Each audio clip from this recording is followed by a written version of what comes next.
Ooh, where to start? Okay, so first of all, as long as I know, I have been a fashion consumer myself, but I never knew where my clothes come from. I have a background in economics, and I never understood a thing of, what is like, how does a piece of clothing come together, right? What are all the ingredients? And then one day, I saw this documentary, The True Cost, and it just completely changed everything for me because I realized how I've been, as I always say, I've been feeding the monster. I've literally been helping this monster that is fast fashion, and I mean anything that is just not ethical towards planet and people. I've been helping to feed it. And with that awakening, I realized, well, if I've been feeding the monster, I can also feed the good guy, right? Um, and then that's where my journey began. Who is this good guy? What does it mean? And really going into the details of what does it take to make a piece of clothing, right? Like, what's the first step to make it a force for good? And I remember I literally looked at my sleeve, like, yeah, what am I seeing here, right? It's fibers, but it's pigments, it's manual labor, it's machines, it's transportation, it's globalization, right? It's a rabbit hole. Yeah, so that's where it started. And fast forward to today, 2.5 years later, I'm still searching for what are aesthetics with ethics, as I always say, but we're getting there.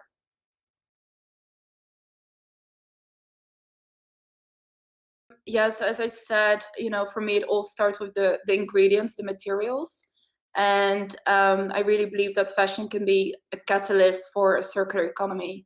So if we start with the materials, it means that these need to come from nature and go back to nature. So that led me to be very focused on what I call biocircular supply chains. So it really, I mean, for me, like creating a garment, it's like food, it's like a dish. So you have to get the ingredients, you have to get the chef. I mean, all these steps in the supply chain, they're pretty similar, right? So yeah, so it's really, how do you go from farm, like not from farm to table, but from farm to fashion? Yeah, and that's, I mean, I'm like, I love that stuff. So am I an expert? I don't know. You know I'm learning about it every day, and educating people who are interested in it. But yeah, there's so much to learn as well. I mean, like, what was really shocking to me was, first of all, how underpaid the garment workers are, right? How big the garment industry is. I think it spans, like, I don't know, maybe I have the number wrong, but I think it's at least 40 million people globally that are working in this industry, the majority being women. This ties back to this rude awakening that I had from watching The True Cost, that it's livelihoods that are being negatively affected by the fashion industry. So understanding why something costs what it costs, and really really fighting for an ethical supply chain where you pay living wages, it's so important, because that's the only way. I mean, if you take sustainability serious, you have to walk the talk, and it means leaving no one behind. And yeah, I mean, like fashion needs to become more human. Sure, technology is great, but it's not a silver bullet. It has to go hand in hand. And I mean, that's something that really shocked me, right? That the reason why I pay, I don't know, like $10 for a t-shirt, okay, not dollars, euros, because I'm in the Netherlands, but you know what I mean? It's only possible because literally someone else is paying the difference. Right, And right. brands that want to stay in business, with consumers becoming ever more, woke, like they become super aware of what's going on with the climate, what's going on with human rights, how they're being violated in the fashion industry. I mean, information, it's available on demand, and that's great, and it should be. um so with consumers becoming ever more informed, you have to be careful that you keep walking the talk, or keep walking the walk, because you're going to go out of business otherwise. I don't see any Right. other way.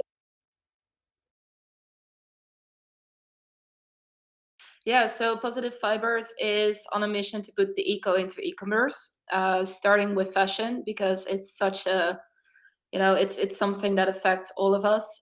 We all wear clothes, and so we're building the first circular fashion house. And the way we do this is so we are a brand, but we work with emerging designers, and this is where Browseware comes in as well because these designers, they work in 3D only, because or we want to create the cleanest way to great design, and that means an approach to design that's as close to zero waste as possible, and this is where technology comes in. um, so what we're building at the moment is an app so it's an eCommerce experience where everything physical is on pre-order, available only. So we will only produce what is sold first, and with the promise as well that every finished product is 100% compostable or at least bioneutral. So it's all about how does something come from nature, is transformed into something super beautiful, and then it can go back to nature at its end of use, being a food and not a poison.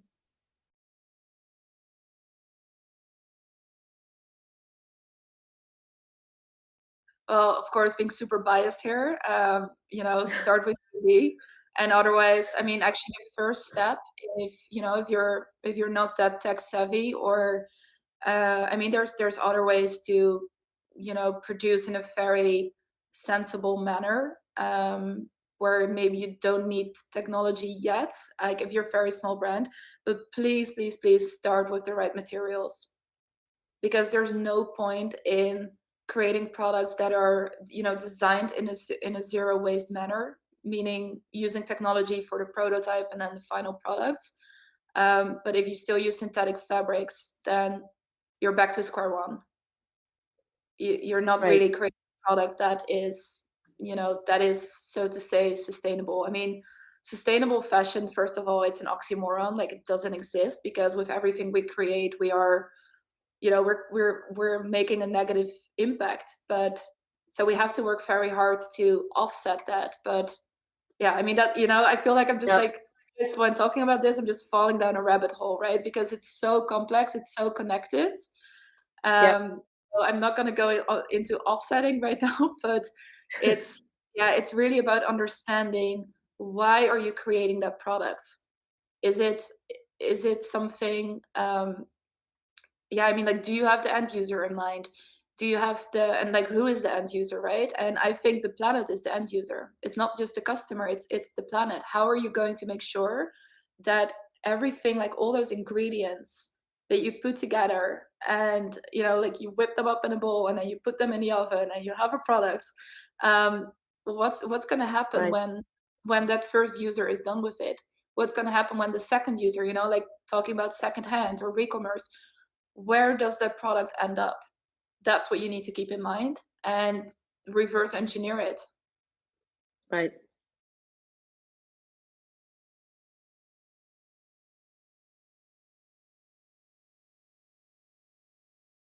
For me, it really starts with the materials. Yep. It's That's absolutely step one because, as I said, technology, it's great, but technology is something you use to accompany your journey, not to fully rely on. Because fashion, Mhm.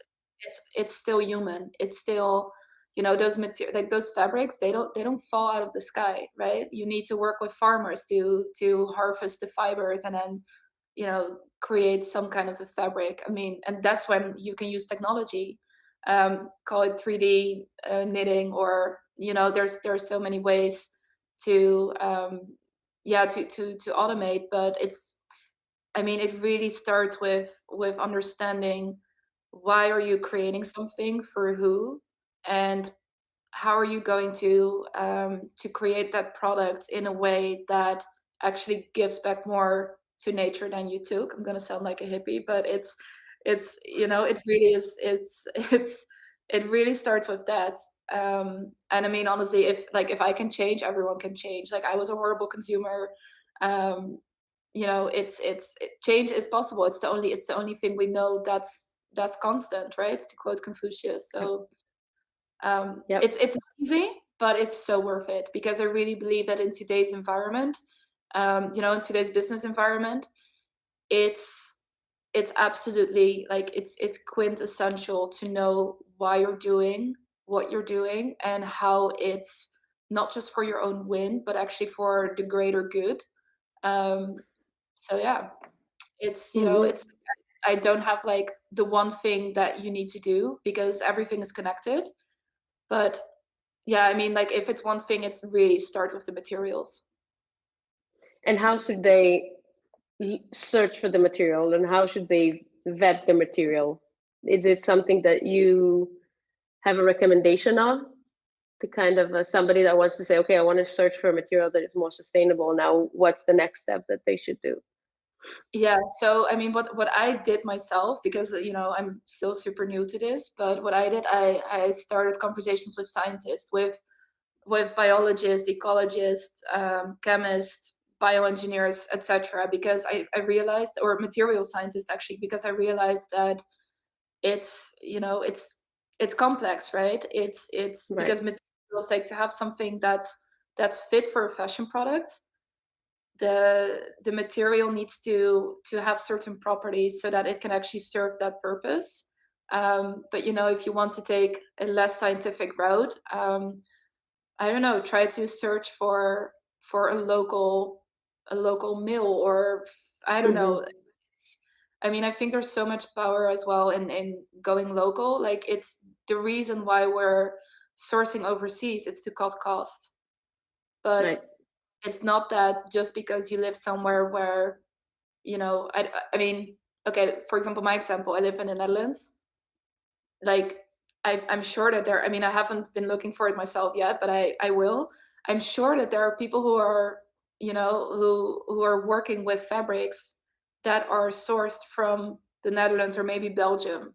And then, like, harvesting the fibers and then spinning them into yarn, and ultimately a fabric. I'm sure it's there. Yep. It's you gotta work, right? Yep.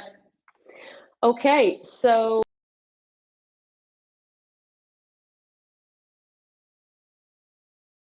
Yeah, so we have a website, which in the near future is going to be an app, so stay tuned. The website is positivefibers.com. But best to get in touch with us is on Instagram or on LinkedIn.